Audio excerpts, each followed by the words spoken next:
નમસ્કાર વિદ્યાર્થી મિત્રો, રાજસ્વના પ્લેટફોર્મ પર આપનું સ્વાગત કરું છું.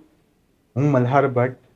આજે એક એવા વિશેષ વ્યક્તિ સાથે આપની મુલાકાત કરાવવા જઈ રહ્યો છું, જે પહેલા જ પ્રયત્ને ખૂબ સારા રેન્ક સાથે એસટીઆઈ પાસ કરેલી છે. દેવલ ગઢવી મેમ. 2021ની એસટીઆઈમાં મેમનો રેન્ક 109 હતો.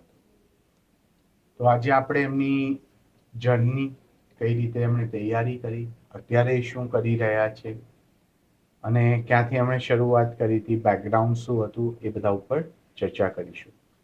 આજના સેશનનો મુખ્ય ઉદ્દેશ્ય જે વિદ્યાર્થીઓ એસટીઆઈ મેન્સની તૈયારી કરી રહ્યા છે અને 2025ના નવા કેલેન્ડર મુજબ જે 300થી વધારે એસટીઆઈની વેકેન્સી આવી છે, તો એની પ્રિપરેશન હોલિસ્ટિકલી કઈ રીતે કરવી એના ઉપર ચર્ચા કરવાની છે. તો હું સૌ પ્રથમ એમને ધન્યવાદ દઈશ અહીંયા આવવા માટે, અમારી સાથે જોડાવા માટે અને આ પોડકાસ્ટ માટે. Thank you sir. આજે શિવરાત્રીનો ખૂબ સારો દિવસ પણ રહેલો છે મેમ. જી સર. તમને રજા પણ મળી ને સમય પણ મળી ગયો. જી સર.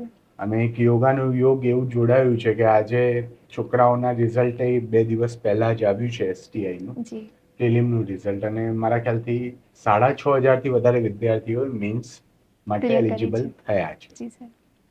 તો તમારું થોડું ઇન્ટ્રોડક્શન આપી દો મેમ, કે ક્યાંના વતની છો, શું ભણ્યા છો, ગ્રેજ્યુએશન શું કરેલું છે? જી સર.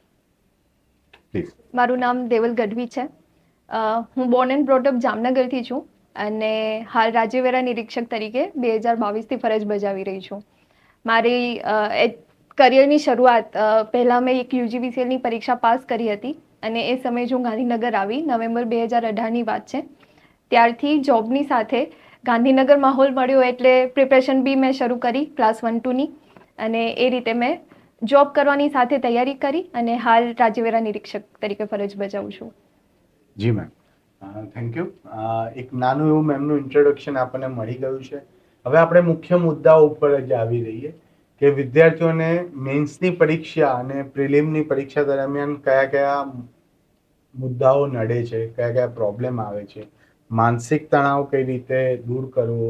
તો મેમ પોતે અધિકારી બની ચૂક્યા છે, તો એમની પાસેથી આપણને વિશેષ માર્ગદર્શન એનું મળશે જ. તો મેમ, સૌથી પહેલો પ્રશ્ન છે જે હું વિચારું છું કે 99.99% વિદ્યાર્થીઓ જ્યારે તૈયારી શરૂ કરે છે ત્યારે એમને નડતો હોય છે, એ છે કે તૈયારી પ્રીની કરવી પહેલા, પછી મીન્સની કરવી, કે પ્રી અને મીન્સની સાથે કરવી? જી સર. જેમ કે હાલ આ પ્રશ્ન વિદ્યાર્થીઓને સૌથી વધારે થશે કારણ કે 6 એપ્રિલના જીપીએસસી પ્રી લેવાની છે અને હાલ જ એસટીઆઈનું મેન્સનું રિઝલ્ટ આવ્યું છે. તો જીપીએસસી પ્રી કરવી કે એસટીઆઈ મેન્સ કરવી? તો જે લોકોએ એસટીઆઈ પ્રી ક્લિયર કરી છે રિસેન્ટલી, એનું પેપર આપણે જોયું તો હાલમાં એનું પેપર ફેક્ટ બેઝ નહોતું, નોલેજ બેઝ હતું. એટલે વિદ્યાર્થીઓ પાસે બેઝિક નોલેજ તો છે જ, એટલે એ લોકોએ 1-2ની પ્રી માટે કોઈ ડરવાની જરૂર નથી. લગભગ 6500 વિદ્યાર્થીઓ પાસ થયા છે, તો 1-2ની પ્રી નીકળશે નહીં નીકળશે એનો ડર ના રાખવો જોઈએ. બિલકુલ. જે લોકો હવે ક્લિયર કર્યા છે, જેમણે ક્લિયર કર્યું છે, હવે ટાઈમ બહુ ઓછો રહેશે. હવે જે મેઇન વસ્તુ છે એ મેન્સની છે.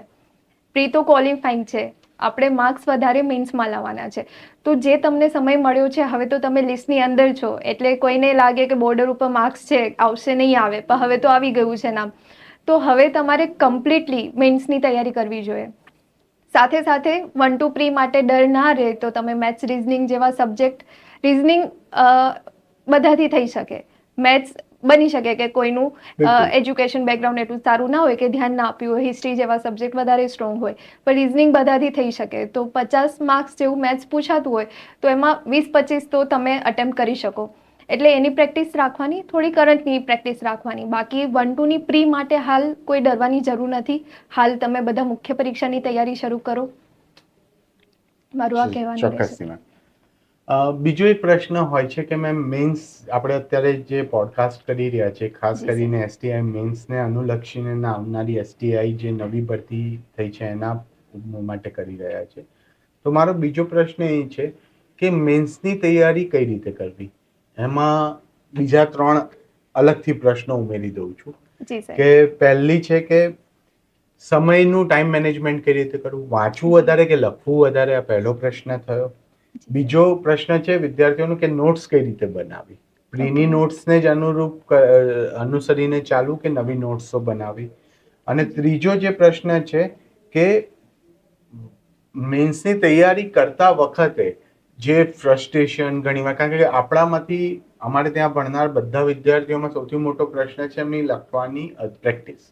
જી તો ત્યારે એમને ઘણીવાર ફ્રસ્ટ્રેશન આવે છે, એન્ઝાઇટી થાય છે, તો એ બધાને ઓવરકમ કઈ રીતે કરવું? ઓકે.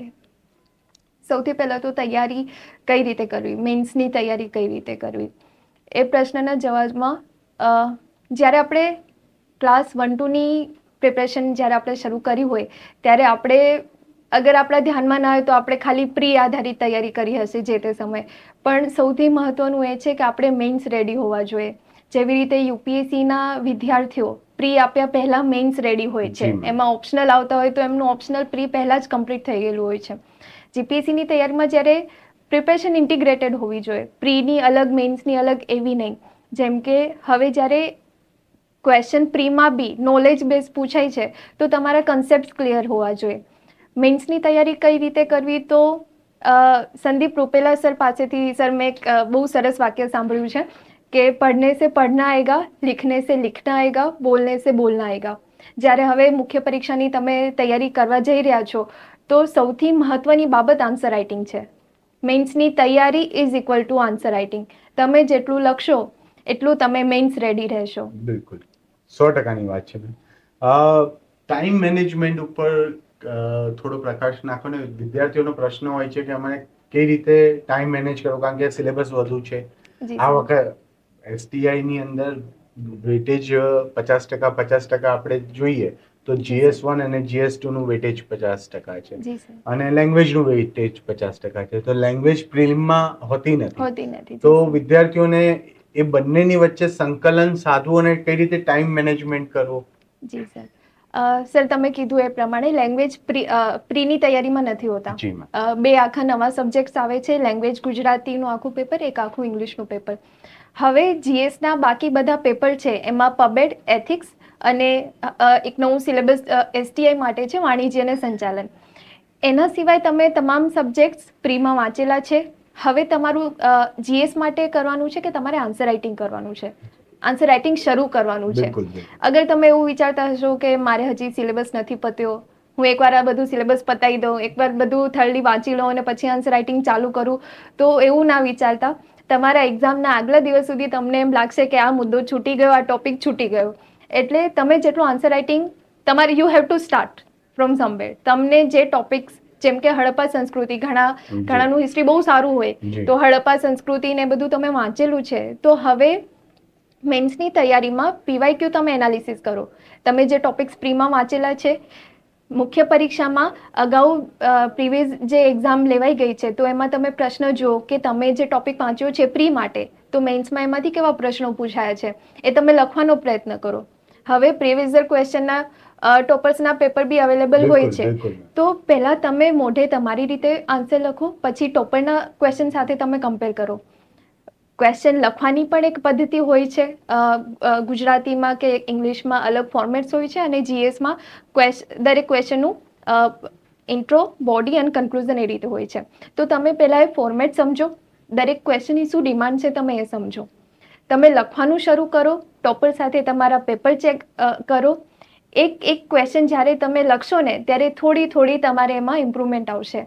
અને એવી કોઈ જડીબુટ્ટી નથી કે જે તમને એક્ઝામની 1 મહિના પહેલાં આપી દેવામાં આવે અને તમે મેન્સ રેડી થઈ જાઓ. તમારે રોજે થોડું એક ક્વેશ્ચનમાં, એક સબ્જેક્ટમાં આન્સર રાઇટિંગ કરી અને એમાં ઇમ્પ્રુવમેન્ટ લાવવાનું છે. તમે ભૂલો કરશો, ભૂલો કરવાની છે, જેટલી તમારી ભૂલો થશે એટલી જ ભૂલો સુધરશે, અને જેટલી ભૂલો સુધરશે એટલા જ તમે બીજા લોકો કરતાં સારું પોતાનું પેપર સારું લખી શકશો. ચોક્કસથી મેમ. હમણાં ઘણા સમયથી હું પોતે આ ફિલ્ડમાં રહેલો છું, તો હું જોઈ રહ્યો છું કે વિદ્યાર્થીઓનો તૈયારી પ્રત્યે એક અભિગમ એવો છે કે બધું જ તૈયાર કરી દો. પણ GPSC નું છેલ્લા 10 વર્ષનું હું એનાલિસિસ કરતો હતો તો ત્યારે મને એવો ખ્યાલ આવ્યો કે માર્ક્સ તો 50-55% જ લાવવાના છે. જી સર. એટલે જે તૈયારી કરીએ છીએ કેટલી બહેતર ને સારી રીતે કરીએ છીએ, કેટલી ડેપ્થમાં કરીએ છીએ વધારે મહત્વનું છે રેધર દેન બધી તૈયારી કરવી. જી સર. તો થોડું એના ઉપર પણ કહો મેમ કે જી સર. જેમ કે પોલિટી જેવો સબ્જેક્ટ છે અને કોમર્સના વિદ્યાર્થીઓને સતાવતો સબ્જેક્ટ સાયન્સ ટેક છે. જી સર. એન્જિનિયરિંગ ને બીએસસી કરેલા વિદ્યાર્થીઓને સતાવતો સબ્જેક્ટ ઇકોનોમિક્સ છે. જી સર. તો બધાને સરખું વેટેજ આપીને તૈયારી કરવી કે જે સબ્જેક્ટ તમારા વધારે પ્રોફાઉન્ડ, તમારા વધારે મજબૂત છે એ સબ્જેક્ટની તૈયારી પૂરી કરવી ને બાકી બધા સબ્જેક્ટની અંદર લિમિટેડ તૈયારી કરવી? ઓકે સર, આના અનુસંધાન મારું મંતવ્ય એવું છે કે હવે જેમ જેમ સમય જતો રહ્યો છે, જેમ જેમ એક વર્ષ એડ થતું જાય છે અને જીપીએસસીની કોઈ નવી ભરતી આવે તો એમાં વિદ્યાર્થીઓ વધારે કોમ્પિટિટિવ બને છે. એટલે હવે 5-6 વર્ષ પહેલાં એવું બની શકે કે કોઈએ કોઈ સબ્જેક્ટ સ્કીપ કર્યો હોય અને એ સબ્જેક્ટ એમને એટલો ના ફાવતો હોય અને એ લોકો પાસ થઈ ગયા. પણ હવેનો સમય એ છે કે મતલબ કોઈ બી સબ્જેક્ટ સ્કીપ કરવો તો આપણને નહીં પોસાય. તમારે સિલેબસ તો થર્લી કરવું જ પડશે. There is no shortcut to success. તમે એવું ના વિચારો કે મારું આ સબ્જેક્ટ બહુ સ્ટ્રોંગ છે. માની લો કે હાલ તમે મેઇન્સ લખવા જઈ રહ્યા છો તો મારું પોલિટી બહુ સ્ટ્રોંગ છે, પણ પોલિટીના પ્રશ્નો તો 4-5 જ આવશે અને એ બધાને 4-5 જ આવશે. એવું તો નહીં કે 8 આવેલા છે ને 8 તમને આવડી ગયા અને બીજાને નહીં આવડે. તો એવું નથી. બધા સબ્જેક્ટમાં ઇક્વલ વેઇટેજ હશે અને તમારે ઇક્વલ વેઇટેજ આપવો જ પડશે. અને સર ઘણીવાર એવું બનતું હોય જ્યારે પેપર લખીને આવીએ ને તો એકાદ ક્વેશ્ચન એમ થાય કે આ ક્વેશ્ચન તો મેં બેસ્ટ લખ્યો છે અને એકાદ ક્વેશ્ચન હંમેશા એવો નીકળે કે એમાં તો કંઈ ખબર જ ના હોય પણ લખી આવ્યા હોય. અને જ્યારે રિઝલ્ટ આવી જાય અમે પેપર મંગાવી લઈને ત્યારે ખબર પડે જે બેસ્ટ આવડતો હતો ને એમાં સૌથી ઓછા માર્ક્સ છે અને જે બિલકુલ ખબર જ નહોતી જેમાં થોડુંક પ્રેઝન્ટેશન વધુ બની શકે, એમાં મૌલિકતા વધારે સારી રીતે વપરાય. એટલે આ કારણથી સર કોઈ સબ્જેક્ટ સ્કીપ ના કરી શકાય. યુ નેવર નો કે કેમાં વધારે માર્ક્સ આવવાના છે. ડેફિનેટલી ખૂબ સરસ. એટલે આમાં મેમે જે કીધું ને એ પ્રમાણે કે અત્યારે કોમ્પિટિશન દિવસે ને દિવસે વધતી જાય છે, તો વધતી કોમ્પિટિશનમાં તમારો હંમેશા એપ્રોચ હોલિસ્ટિકલી અને કવરિંગ ધ એન્ટાયર સિલેબસ, એટલે બધું આવડવું તો જોઈએ જ. જેમ કીધું કે જે પ્રશ્નમાં નથી ખબર પડતી એમાં મૌલિકતા કામ આવી જશે, રેફરન્સ કામ આવી જશે, બીજા સબ્જેક્ટમાં વાંચેલું કંઈ કામ આવી જશે જ્યાં તમે એડ કરી શકો છો. હવે મેમ એક નવા પ્રશ્ન તરફ જઈએ કે છોકરાઓને એસટીઆઈ મેન્સની અંદર ભાષાનું ખૂબ મહત્વ થઈ ગયું છે. બરાબર. હવે ભાષાનું મહત્વ થઈ ગયું છે અને એમાં સૌથી વધુ ડરાવતો પ્રશ્ન ગુજરાતના વિદ્યાર્થીઓને રહેલો હોય તો એ ઇંગ્લિશ છે. ઇંગ્લિશમાં એવું છે કે એમનું ગ્રામર પણ થોડું કાચું હોય છે, સાથે સાથે એમને લખવાની આદત તો ઇંગ્લિશમાં બિલકુલ નથી હોતી. તો એને કઈ રીતે ઇમ્પ્રુવ, એવું નથી કહેતો શોર્ટ ડ્યુરેશન લોંગ ડ્યુરેશનમાં ઇમ્પ્રુવ, હું એમને કહું અત્યારે તૈયારી કરવી છે તો કઈ રીતે ઇમ્પ્રુવ કરી શકે? સર મારી પ્રિપેરેશનમાં બી મારી આસપાસ મેં ઘણા લોકો જોયા છે કે જે ઇંગ્લિશ સબ્જેક્ટથી હંમેશા ડરેલા રહેતા હતા અને હજી બી ડરેલા હોય. તો સર એ ડરનું એક તો કારણ બી છે કે આપણી મધર ટંગ નથી ઇંગ્લિશ, અને બીજું ઇંગ્લિશ એજ્યુકેશનમાં બી 5મા ધોરણથી ઇન્ટ્રોડ્યુસ થઈ હોય, એના શિક્ષક બી એટલા સારા મળ્યા હોય ના મળ્યા હોય, એટલે સ્કૂલિંગ થી ઘણું ઇમ્પેક્ટ પડે છે કે ઇંગ્લિશ બધાને નબળું હોય. હવે જ્યારે લોકો કોમ્પિટિટિવ એક્ઝામમાં આ ફિલ્ડમાં આવે તો એક આખું પેપર જ્યારે ઇંગ્લિશનું હોય તો વિદ્યાર્થીઓમાં ડર હોય કે આ તો બેકગ્રાઉન્ડ જ આપણું વીક છે તો હવે શું કરશું. ઉપરથી જ્યારે આપણે પ્રિપેરેશન ચાલુ કરી તો મેં એક વસ્તુ બીજી એ બી નોટ કરી કે એક સર હાઇપ ક્રિએટ થયેલો છે, ઇંગ્લિશનો હાઇપ ક્રિએટ થયેલો છે કે એ સબ્જેક્ટ આપણાથી નહીં થાય. એના સિવાય આપણે કંઈ પણ કરી લઈએ, જીએસમાં ફૂલ મહેનત કરી લઈએ, ગુજરાતીમાં મહેનત કરીએ, પણ ઇંગ્લિશ આપણે એનાથી ભગવાન થોડુંક બચાવી દે કે થોડા જે ઘણા માર્ક્સ આવે.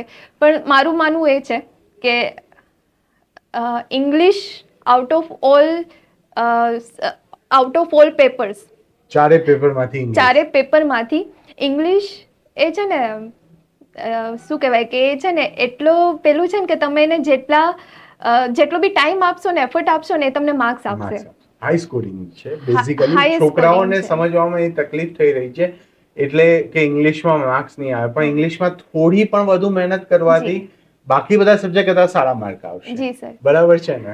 અને અગર કોઈના માર્કશીટ જોઈએ ને તો ગુજરાતીમાં ખૂબ મહેનત કરી હોય પણ એમાં હાઈએસ્ટ જીપીએસસી ક્લાસ 1-2 ની વાત કરીએ તો 62 યા 72 મેક્સિમમ હોય છે. ઇંગ્લિશમાં 100 સુધી લોકો અને જાય છે. જી, અને ઇંગ્લિશમાં એમને સબ્જેક્ટ નથી આવડતો તેમ છતાં જીએસ અને ગુજરાતી કરતાં એમને વધારે માર્ક્સ તો ઇંગ્લિશમાં જ ચોક્કસથી, હોય, જેમનો ચોક્કસથી. નબળો સબ્જેક્ટ હોય એમાં. 100%. એટલે જો પદ્ધતિસરની સર ઇંગ્લિશ સબ્જેક્ટમાં કંઈ અઘરું નથી, એમાં તો ફોર્મેટ્સ જ છે. અને શું ખબર કે સરકાર કંઈક નવા નિયમો લાવે અને લેંગ્વેજના પેપર જી ફક્ત ને ફક્ત ક્વોલિફાઈંગ થઈ જાય યુપીએસસી ની જી. જેમ, કારણ કે સમય બદલાઈ રહ્યો છે. જીએસ નું મહત્વ છે, સર. લેંગ્વેજનું પણ એટલું જ છે ગુજરાતમાં, જી, સર. ચોક્કસથી. તમે જેમ પહેલા વાત કરી એમ તમે જોબની સાથે સાથે તૈયારી કરી, તો ઘણા જી, બધા સર. વિદ્યાર્થીઓ એવા હોય જ છે કે જે જોબની સાથે સાથે તૈયારી કરતા હોય છે. જી. તો એમને કઈ રીતે તૈયારી કરવી જોઈએ, બાકી બધાથી અલગ કેટલો સમય ફાળવવો પડે છે, અને એમના ચેલેન્જીસને એને મિટિગેટ કરવાના તમારી પાસે કોઈ ટ્રીક હોય તો પણ જણાવો. જી સર, મેં જ્યારે નવેમ્બર 18થી મેં પ્રિપેરેશન સ્ટાર્ટ કરી છે, બટ એ પહેલાં કોઈ તૈયારી વિના સપ્ટેમ્બર કે ઓક્ટોબરમાં જીપીએસસીની પ્રી આવી હતી 2018માં, એ મેં આપી દીધી હતી વિધાઉટ એની પ્રિપેરેશન. એ પ્રી આપ્યા બાદ મારું થોડુંક એની પહેલાં શોર્ટકટ્સ કરી અને મેં થોડાક કમિટીઝ ને બધું વાંચી લીધું હતું થોડા સમય પહેલાં, કે કમિટીઝ પૂછાય છે વસ્તીના તો 10 માર્ક્સ હોય છે, તો એવું શોર્ટકટ્સ કરી અને મેં જોયું હતું. થોડા માર્ક્સ બી કટ ઓફ નહોતું ક્લિયર થયું, બટ માર્ક્સ આવ્યા હતા એમાં. તો પછી મારું પગલું શું હતું, યુજીવીસીએલમાં જોબ સ્ટાર્ટ થઈ નવેમ્બર 2018માં, અને મારી શરૂઆત મેં સીધી મેઇન્સથી કરી. ઓકે. કારણ કે એટ અ ટાઈમ બીજી કોઈ એક્ઝામ હતી નહીં હાથ ઉપર, કોઈ પ્રી નજીકમાં હતી નહીં, એટલે મેં શરૂ કર્યું મેઇન્સની પ્રિપેરેશન. એટલે મેં યુપીએસસી ટોપર્સ, યુપીએસસીમાં કેવી હોય છે મેઇન્સ, જીપીએસસીના ટોપર્સ જે ત્યારે પેપર અવેલેબલ થયા હતા, તો કઈ રીતે લખી રહ્યા છે, શું સિલેબસ છે, એટલે મેં મેઇન્સની પ્રિપેરેશન શરૂ કરી દીધી. હું થઈ ગઈ મેઇન્સ રેડી, અને એના પછી એના પછી એક સર પીઆઈની એક્ઝામ આવી હતી અને એસટીઆઈની પણ એક્ઝામ આવી હતી, અને એસટીઆઈની એક્ઝામમાં સર હું ક્લિયર કરી લીધી. Very nice. એટલા માટે કે પ્રી પહેલા હું મેઇન્સ રેડી હતી. તૈયાર. એટલે આમાં શું છે, વિદ્યાર્થીઓ એવું વિચારતા હોય છે કે પહેલા પ્રિલિમ આપી દઈએ પછી મેઇન્સ, પણ બંને વિષયો સરખા છે. અમુક વિષયો નવા આવે છે એની જ તૈયારી તમારે કરવાની હોય, પણ સાથે સાથે આમાં મેમ તમે જે કહી રહ્યા છો ને એની અંદર એક અત્યારનું જે ચલણ છે ને એવું છે કે વિદ્યાર્થીઓને જ્યારે એડવર્ટાઇઝમેન્ટ આવે જી, ત્યારે વિદ્યાર્થીઓને થાય કે હજી તો 10 મહિનાની વાર હજી તો વાર છે, તો કરીશું. પણ તમારા મત પ્રમાણે હું એ જાણવા માંગુ છું કે તૈયારી કરવા માટે બેર મિનિમમ કેટલો સમય જોઈએ એવરેજ વિદ્યાર્થીઓ માટે? હું હોશિયાર વિદ્યાર્થીઓને, જે સ્માર્ટ વિદ્યાર્થીઓ અમુક હોય છે એવા કે જે ઓછા સમયમાં પણ સારી મહેનત કરીને રિઝલ્ટ આવે છે, પણ બાકી બધા વિદ્યાર્થીઓ માટે કેટલો સમય કોઈ પણ પરીક્ષા પહેલા તમારે પોતાની તૈયારીમાં આપવો જોઈએ? ઓકે સર, હું ખુદને એવરેજ સ્ટુડન્ટ સમજુ છું. કોમ્પિટિટિવ એક્ઝામમાં આવ્યા પછી મેં જેટલું વાંચ્યું છે એટલું મેં આખા જીવનમાં નહીં વાંચ્યું હોય. ચોક્કસ. ના ક્યારે સ્કૂલમાં હોમવર્ક, એટલે હું એટલી સારી સ્ટુડન્ટ નહોતી. બટ જ્યારે મેં નક્કી કર્યું કે મારે આ કરવું છે, અને મારા છે ને વિઝન ક્લિયર હતા. જેમ કે મેં તમને વાત કરી કે મેં પ્રી આપી હતી, વિધાઉટ એટલી પ્રિપેરેશન નહોતી, પ્રી આપી, અને એના પછી કોઈ એક્ઝામ ના હોવા છતાં મેં મેઇન્સ કર્યું. એટલે મારું ગોલ નક્કી હતું, અને એના મુજબ મારે હવે શું કરવાનું છે, મારા સ્ટેપ્સ શ્યોર હતા. પ્રી ક્વોલિફાઈંગ છે, મને ખબર હશે કે પ્રી હું આગળ પાસ કરીશ, પછી આવશે તો મેઇન્સ જ કરવાની છે, તો મેઇન્સ. હવે તમને જ્યારે એમ થાય કે શું કરવું પહેલાં, પ્રી મેઇન્સ, તો કેવું છે કે સિલેબસ બંનેમાં સરખું છે. તમારું એક માઇન્ડસેટ રેડી હોવું જોઈએ કે તમે જે ટોપિક વાંચો છો એ પ્રીમાં હવે કઈ રીતે પૂછાશે, એ જ ટોપિક હવે મેઇન્સમાં કઈ રીતે પૂછાશે. બની શકે કે એસટીઆઈ તમારી ફર્સ્ટ પ્રી હોય, તમે કાઢી હોય, એટલે અત્યારે પર્સપેક્ટિવ તમારું ડેવલપ ના થયું હોય. આ મેઇન્સમાં તમારો પર્સપેક્ટિવ હવે ડેવલપ થશે કે હડપ્પા, જેમ કે હિસ્ટ્રી છે, હડપ્પા તમે ટોપિક વાંચ્યો, પ્રીમાં તમે જસ્ટ ફેક્ટ વાંચતા હતા, હવે એનું મેઇન્સમાં કઈ રીતે પ્રશ્નો પૂછાય છે. તો આ તમારું પર્સપેક્ટિવ જ્યારે ક્રિએટ થાય ને, એ મહત્વનું છે. એટલે આના પછીની હવે તમે એવું બાયફર્કેટ ના કરતા કે હવે આ પ્રી આવે છે તો પ્રીની અલગ તૈયારી, મેઇન્સ આવે છે તો એની અલગ તૈયારી. સમજ ગયો. મારો એક મેં પહેલા પ્રશ્ન પૂછ્યો, હું ફરીથી રિપીટ કરીશ, કારણ કે વિદ્યાર્થીઓ છે ને એ બાબતે થોડા અસમંજસમાં છે, હું પર્સનલી માનું છું. જી સર. કે કોઈ પણ પરીક્ષાની, આજે માની લો કે મારું ગ્રેજ્યુએશન પત્યું, ઓકે. ગ્રેજ્યુએશન પત્યા પછી હું કોઈ પણ કોમ્પિટિટિવ સરકારી પરીક્ષા માટેની તૈયારી કરી રહ્યો છું, તો જી સર. એને કેટલો સમયગાળો એ આપવો જ પડશે? 1 વર્ષ, 6 મહિના, 2 વર્ષ? સર આવું ટાઈમ તો હું ના કહી શકું, ચોક્કસથી. કારણ કે યુપીએસસી સૌથી ટફેસ્ટ એક્ઝામ છે, તો બિલકુલ. એમાં કોઈ 5-6 વર્ષ કોઈને લાગી જાય છે ટોપર્સને, અને કોઈ પ્રથમ પ્રયાસે પ્રથમ પાસ પ્રયાસે. થઈ જાય છે. હું માનું છું સમય કરતાં તમારું બેકગ્રાઉન્ડ કરતાં તમારું ડેડિકેશન અને તમારું ડિસિપ્લિન વધારે મહત્વનું છે. તમે માની લો કે 1 વર્ષ તમે આમાં રોકાયા છો, તો 1 વર્ષમાં તમારું ડેડિકેશન વાંચવામાં કેટલું છે? તમારું ડિસ્ટ્રેક્શનમાં તો ટાઈમ નથી જઈ રહ્યું ને. અગર તમે તમે ઘરની બહાર આવીને પ્રિપરેશન કરતા હો, બરાબર. તો તમે ખરેખર લાઇબ્રેરી બેસીને પ્રિપરેશન કરો છો, પણ ખરેખર તમારા વાંચવાના કલાકો કેટલા છે? જ્યારે આપણે ડ્યુરેશનની વાત કરીએ ત્યારે દોસ્તો સાથે ચા પીવા જવાનો સમય કેટલો? તમારા દિવસમાં કેટલી કલાક ખરેખર તમે વાંચી રહ્યા છો અને કેટલો ટાઈમ તમે વેસ્ટ કરી રહ્યા છો, એ મેટર કરે. ચોક્કસથી મેમ. દિવસમાં મીન્સમાં ધારો કે જી હવે સર. રિઝલ્ટ પણ આવી ગયું છે, મારા જી સર. ખ્યાલથી 100 દિવસ છે વિદ્યાર્થીઓ પાસે સર. એસટીઆઈ મીન્સની તૈયારી કરવા માટે. તો કેટલા કલાકનું વાંચન હોવું જોઈએ અને ખાસ કરીને કેટલા કલાકની રાઇટિંગ પ્રેક્ટિસ એમને કરવી જ જોઈએ? જી સર. હવે જ્યારે મુખ્ય પરીક્ષા આવી ગઈ છે, તો કમસે કમ અત્યારે શરૂઆતનો ફેઝ છે, કમસે કમ તમારે હાલ તમે શરૂ કરો, પણ 1 અઠવાડિયામાં 2 અઠવાડિયામાં 3 કલાક સુધી પહોંચી જાઓ. પહોંચી જ જવું પડે. બરાબર છે.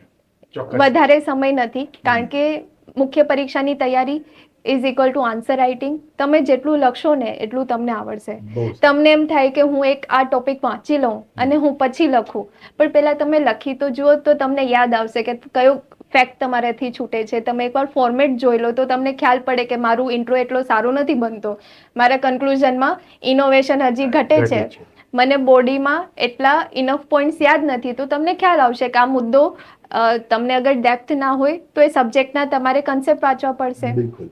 આ બધું તમારામાં શું ખૂટે છે ને, એ તમે લખશો ને પછી ખબર પડશે. બિલકુલ 100% સાચી વાત છે કે લખશો ત્યારે જ જાણશો કે કેટલી ડેપ્થની જરૂરત છે. જી સર. એક બીજો પ્રશ્ન આ રાઇટિંગ ઉપર જ છે મેમ. અત્યારે હું એવો માહોલ જોઈ રહ્યો છું કે જેની અંદર વિદ્યાર્થીઓ શું કરે છે કે મોડેલ આન્સર માર્કેટમાં અવેલેબલ જે હોય જી સર. એને ગોખી કાઢે છે અને એવું વિચારે છે કે હું આવું ને આવું સેમ વસ્તુ ત્યાં લખીને આવીશ જી તો સર. મને માર્ક્સ મળી જશે. જી સર. તો એ પ્રયોગ અને પદ્ધતિ યોગ્ય છે કે મૌલિકતા ખૂબ જ જરૂરી છે? સર, મોડેલ આન્સર બની શકે કે કોઈ પીવાયક્યુ રિપીટ થઈ ગયું, જી. એવું બનતું હોય, પણ એકાદ ક્વેશ્ચન સર રિપીટ થતું હોય, બિલકુલ. આખું પેપર રિપીટ ના થઈ શકે, બિલકુલ. તો તમને એકાદ ક્વેશ્ચનમાં કામ આવશે. પણ જ્યારે તમે આન્સર રાઇટિંગ પોતાની રીતે કરશો, તમે પોતાની જાતે આન્સર બનાવશો, તો એનાથી શું થશે? તમારું એનાલિટિકલ પાર્ટ ડેવલપ થશે. બિલકુલ.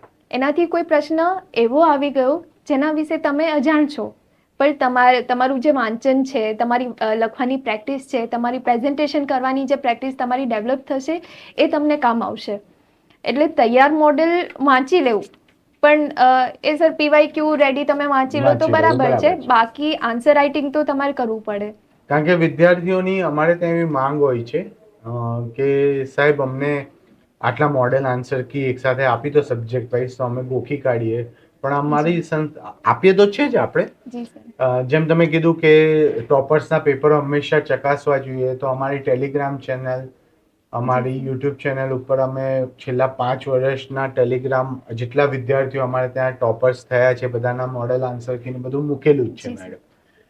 પણ એક ફરીથી એક જે અમારા એજ્યુકેટર મેન્ટર ને આ ઇન્સ્ટિટ્યૂટના ફાઉન્ડર છે ઉષા સાહેબ, એ હંમેશા એ વસ્તુ ઉપર પ્રાધાન્ય આપે કે મૌલિકતા, તમે જેમ કીધું જી સર. જેટલું લખશો એટલી પોતાની જાતને એસેસ કરીને એનાલિટિક સ્કિલ કરીને કહેવાય ને કે મલ્ટી ડાયમેન્શનલ થોટ જે હા, ક્રિએટ હોવા કરવાની હોય છે, જી સર. તો એ જાતે તૈયારી કરશો તો જ ખબર પડશે કે આપણામાં શું ખૂટી રહ્યું છે ને શું ઉમેરવાનું છે. જી સર. બરાબર છે. બાકી તો એવું છે કે માટલું ઘડાય છે, જી સર. બરાબર છે, પછી તપવા માટે ને 1-2 મહિના મૂકી રાખવું મૂકી પડે, રાખવું તરત જ પડે. પાણી ભરો તો બગડી જાય. જી એટલે તમે તપેલા હશો તો બહારથી બધું જ મળેલું તમે આસાનીથી ગ્રહી શકશો. જી મેમ એક પ્રશ્ન છે કે GS2 નો થોડો સિલેબસ બદલાયો છે જી STI મેન્સમાં, ખાસ સર. કરીને ઇનડાયરેક્ટ ટેક્સ આવ્યું છે, અમુક લોસ વિશે, GST ના જી. લો વિશે, તો એના ઉપર થોડો વિદ્યાર્થીઓને પ્રકાશ પાડી આપો. એસટીએના સિલેબસમાં વાણિજ્ય અને સંચાલન એની અંદર અલગ ટોપિક્સ થોડાક એડ થયા છે. તો એમાં direct tax, indirect tax, direct ટેક્સમાં એમાં કીધું છે કોર્પોરેટ ટેક્સ અને ઇન્કમ ટેક્સ, બરાબર, એના રિલેટેડ તમારે થોડુંક કરવાનું છે.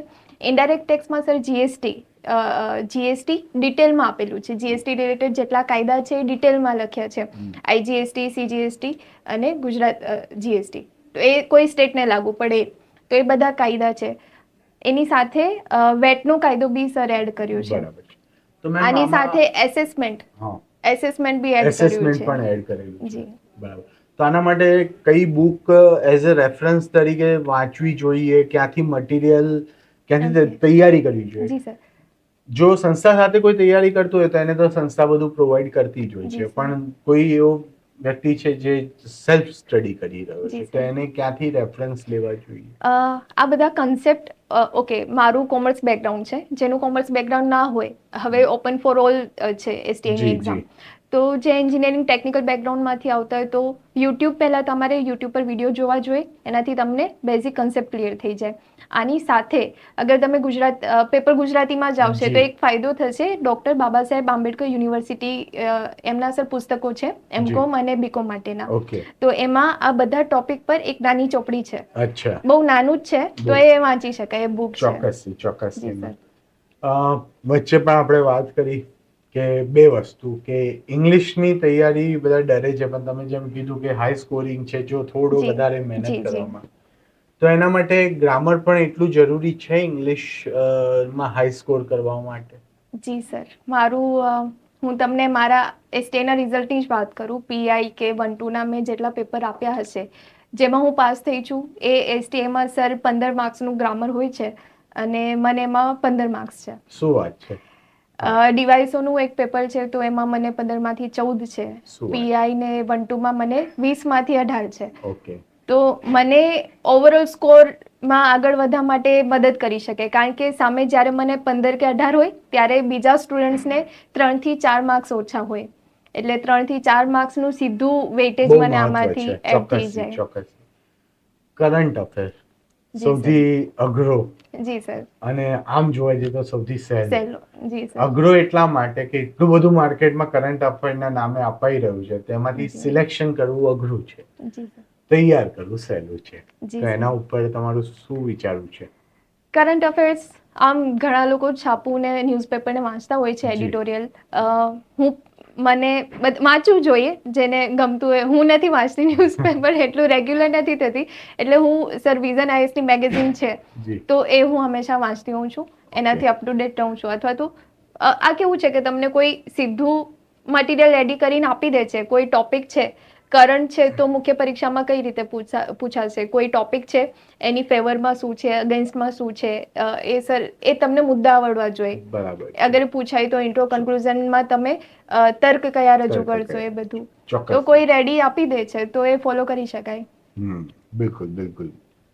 તો હવે મેન્ટલ અને ફિઝિકલ હેલ્થ, જી સર. અત્યારના છોકરાઓ બધા સ્ટ્રેસમાં હશે, જે જી સર. વિદ્યાર્થીઓ ખૂબ જ મહેનત કરી હશે, જી પણ સર. કદાચ કંઈક થોડું રહી ગયું હશે, આમ કહેવાય ને જી સર. કે ભાગ્ય અને ભગીરથ, એ બંને જી વચ્ચે જે પાતળી રેખા છે ને ત્યાં સુધી નહીં પહોંચાડ્યું હોય, જી. તો એ વિદ્યાર્થીઓએ પોતાનું મોટિવેશન કઈ રીતે જાળવી રાખવું જોઈએ? તમારા Okay. પોતાના આટલા બધા અનુભવ છે, તમે જી આટલી સર. મેન્સ લખી છે, જી સર. હજી પણ તૈયારી કરી જ રહ્યા છો, જી સર. જોબની સાથે સાથે પણ તમે તૈયારી કરી જી. રહ્યા છો, તો મેન્ટલ અને ફિઝિકલ સ્ટેબિલિટી કઈ રીતે મેનેજ કરવી, એ પણ જી. થોડું ચોક્કસથી કહી શકો છો મેમ? જી સર. બે વસ્તુ છે. એક તો જે લોકો આ ફિલ્ડમાં નવા છે, એના માટે પહેલાંથી, હવે તમે આવ્યા જ છો, નવેસરથી તમે જ્યારે તૈયારી કરો છો, તો હું એડવાન્સમાં એક વસ્તુ કહેવા માંગીશ કે જો જ્યારે તમે આ ફિલ્ડમાં આવ્યા છો, આ તમારી ચોઈસ છે. તમે નક્કી કર્યું છે કે હવે મારે આ ફિલ્ડ પકડવું છે, એટલે તમે આ પ્રિપેરેશન સ્ટાર્ટ કરી છે. હવે જ્યારે તમે આવું વિચાર કરો કે આ અઘરું છે, આ તો યાર આપણાથી નહીં થાય, કે આ ટોપિક તો યાર આપણું તો સ્કૂલિંગ બી આમાં નહોતું, જેમ કે ઇંગ્લિશ છે, ઇંગ્લિશથી બધા ડરતા હોય, તો એક જ્યારે તમે નક્કી કર્યું જ છે અને ઘણા લોકો ઘરથી દૂર રહીને ગાંધીનગર અમદાવાદ આવીને પ્રિપેરેશન કરતા હોય છે, ઘણા લોકો ઓનલાઈન બેચ લઈને પ્રિપેરેશન કરતા હોય, તો તમે તમારું ટાઈમ અને મની ઇન્વેસ્ટ કરી રહ્યા છો, તો આવી લો એનર્જી બિલકુલ નહીં રાખવાની. જી, આવી લો એનર્જી સાથે તમે આગળ જ નહીં વધી શકો, તો ફ્રસ્ટ્રેશન અને પેલું તમે જે હેરાન થશો ને ત્યારે તમે વધારે ડિસ્ટર્બ થશો. આ લો એનર્જી તમે અત્યારથી જ રાખશો તો મતલબ તો કંઈ કામનું નથી. તમારે પાસ થવું છે પણ તમે ફેલ થવાના વિચાર કરો છો, તો આ તો બહુ કોન્ટ્રાડિક્ટરી છે, તો આ નહીં કરવાનું. બીજું એ છે કે તમારી આસપાસનો માહોલ છે ને બહુ પોઝિટિવ હોવું જોઈએ.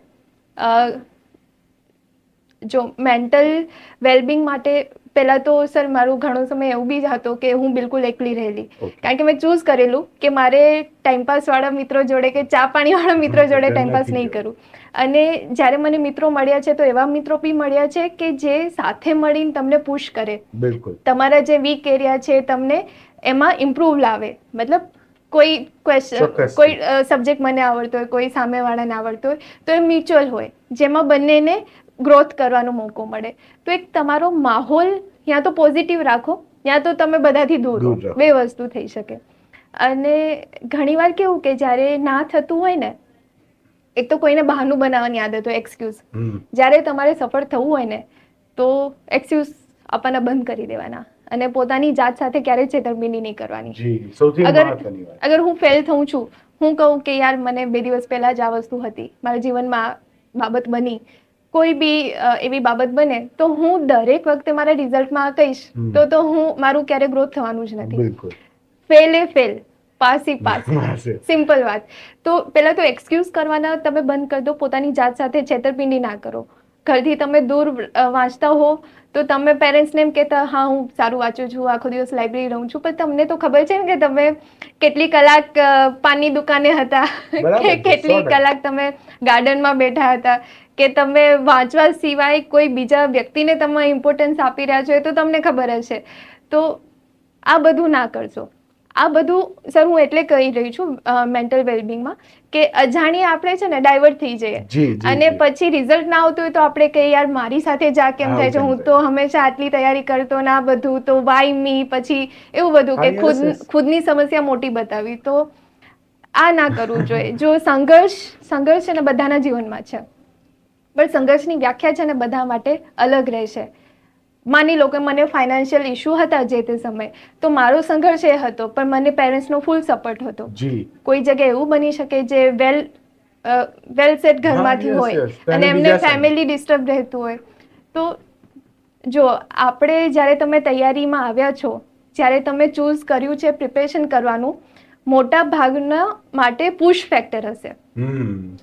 બિલકુલ બિલકુલ, બહુ સારી વાત છે. પુશ ફેક્ટર હશે અને મોટા ભાગનું 80-90% પરિવારમાંથી બાળકો હશે કે જેનું પુશ ફેક્ટર છે કે તમે મજબૂરીથી તમારે પ્રિપેરેશન કરવી જ પડે છે, કારણ કે તમે તમારી ઘરની પરિસ્થિતિ ચેન્જ કરવી છે. તો આ વસ્તુ બહુ મહત્વની છે. હવે તમારે બસ જો સંઘર્ષ તો છે અને તમે સમસ્યામાં જ છો ને એમાંથી બહાર આવવા માંગો છો, એટલે તમામ પ્રયત્નો પોઝિટિવ માઇન્ડસેટ સાથે કરો. મહેનત ક્યારેય ફેલ નથી જતી, ક્યારેય તમે જે મહેનત કરી છે ને એ લેખે લાગવાની જ છે. એટલે ક્યારેય નિરાશ નહીં થવાનું, ક્યારેય નેગેટિવ થોટ્સ નહીં લાવવાના, નેગેટિવ પર્સન જોડે નહીં રહેવાનું.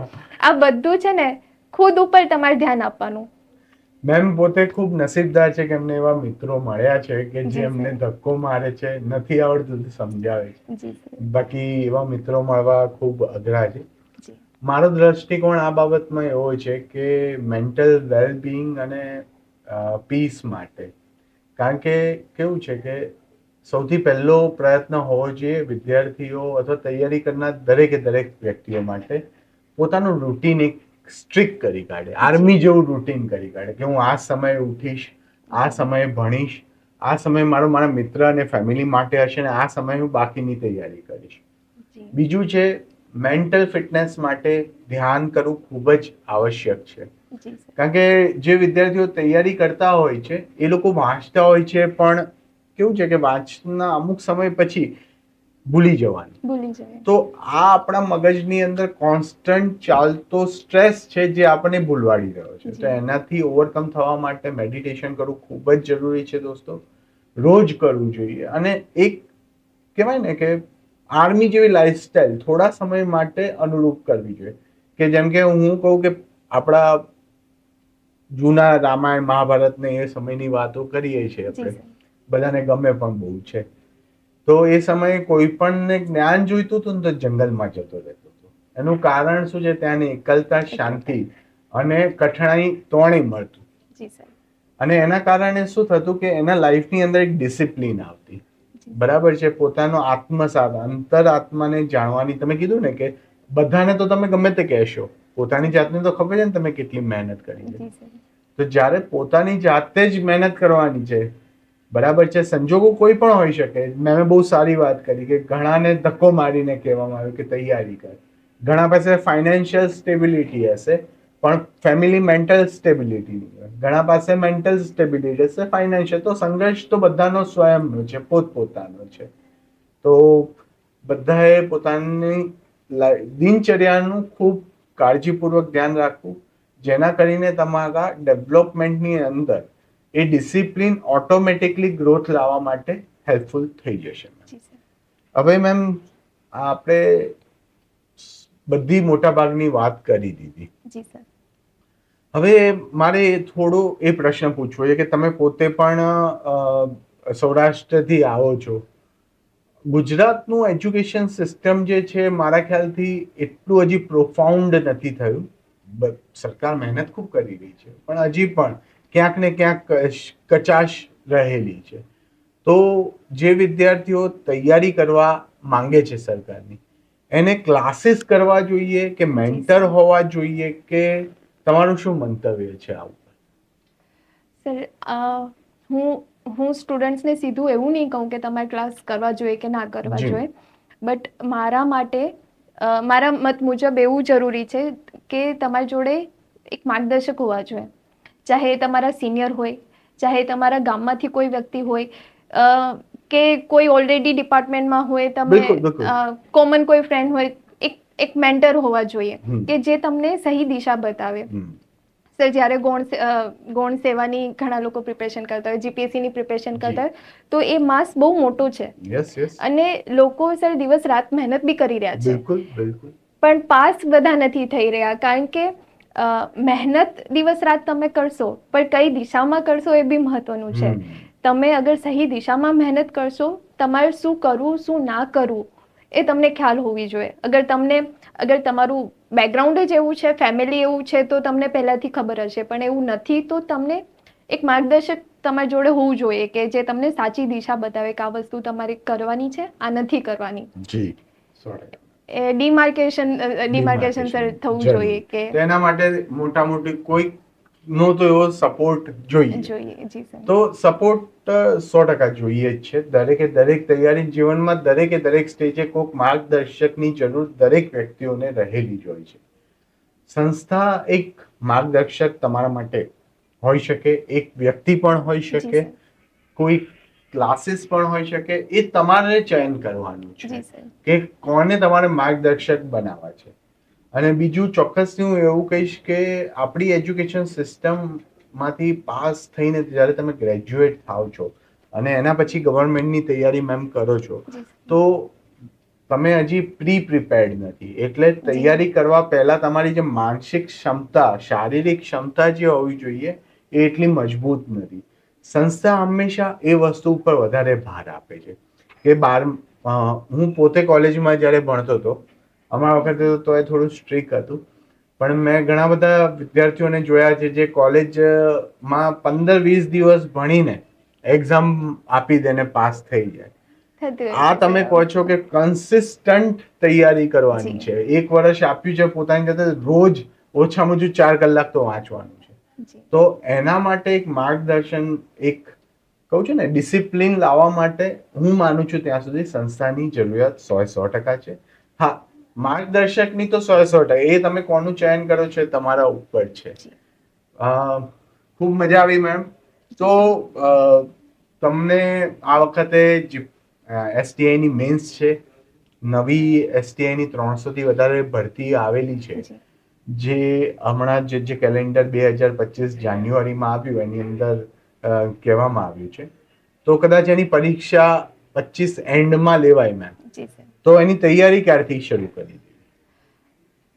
સર, હવે જેણે નક્કી કર્યું છે આ ફિલ્ડમાં આવવું છે, તો તમારી તૈયારી જો ચાલુ છે તો ચાલુ જ રહેવી જોઈએ, એમાં ગેપ ના પડવો જોઈએ.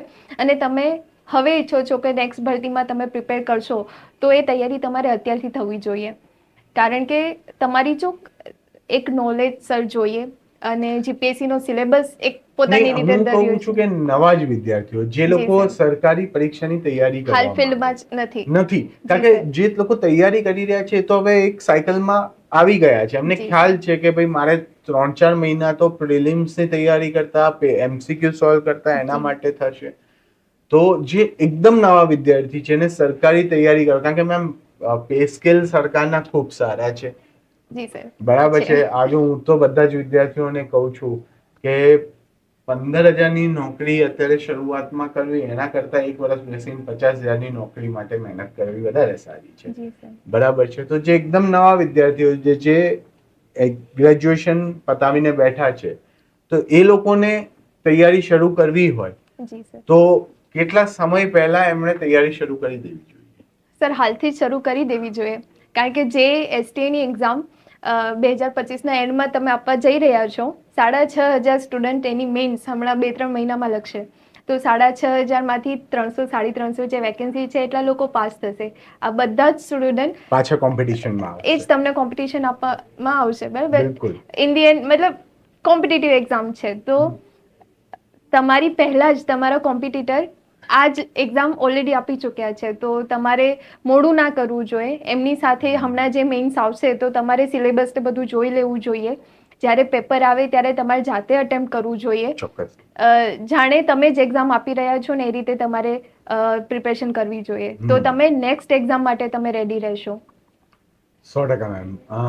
એક પ્રશ્ન મારા મગજમાં અચાનક આવી ગયો છે કે જી સર. મોક ટેસ્ટ આપવી કે નહીં? મોક ટેસ્ટ સર બિલકુલ આપવી જોઈએ. પ્રીમાં બી ઘણા લોકોને બધાના સર અલગ અલગ એરિયા હોય કે કોઈને ટાઈમ લિમિટમાં પેપર જ ના પતતું હોય. જી. પ્રીમાં બી ઘણાને આ પ્રશ્ન થયો હશે. બિલકુલ. આવું જ જ્યારે તમે હજી કોઈ મેઇન્સ નથી લખી તો આ પ્રશ્ન થશે કે મેઇન્સનું પેપર પતવું એકવાર બહુ મહત્વનું છે. બિલકુલ. હવે એમાં પણ જ્યાં STIનું પેપર છે અને સામે કમ્પેર કરીએ ક્લાસ 1-2નું પેપર, તો GSનું પેપર છે તો એમાં 15 ક્વેશ્ચન આવે છે અને STIમાં 10 ક્વેશ્ચન આવે છે. હવે સામે 3 કલાકનો જ સમય રહે છે. બિલકુલ. સમય એ જ છે, પ્રશ્નો ઘટી જાય છે. હવે જો તમે મોક ટેસ્ટ અટેમ્પ્ટ જ નથી કરતા તો તમે શાયદ એ 10 પ્રશ્નો પૂરા બી કરી દો, બટ વિથ ક્વોલિટી તમે નહીં કરી શકો. બિલકુલ. તમારી સામે જ જે આન્સર રાઇટિંગ કરી રહ્યા છે એ એમને જેટલો એક્સ્ટ્રા સમય મળી રહ્યો છે ક્વેશ્ચન માટે, જી, કારણ જી. કે એમને તો 15 ક્વેશ્ચન 15 લખવાની question આદત હોય, એ જ કર્યા છે. લોકો આમાં પણ આવશે. 100%. તો એ બિલકુલ ક્વોલિટી ભરી નાખશે, ફેક્ટ્સ નાખશે, એમના ક્વેશ્ચન એટલા ઇનોવેટિવ બનાવશે. તો મોક ટેસ્ટથી કેવું થશે કે તમારી પ્રિપરેશન છે, તમે જાતે ઘર બેઠા આન્સર રાઇટિંગ 5-6 પ્રશ્નો કરતા હશો, તો એ તમને તમારું રિઝલ્ટ છે કે તમે હાલ સુધી જે કર્યું તો એ લેખે લાગે છે.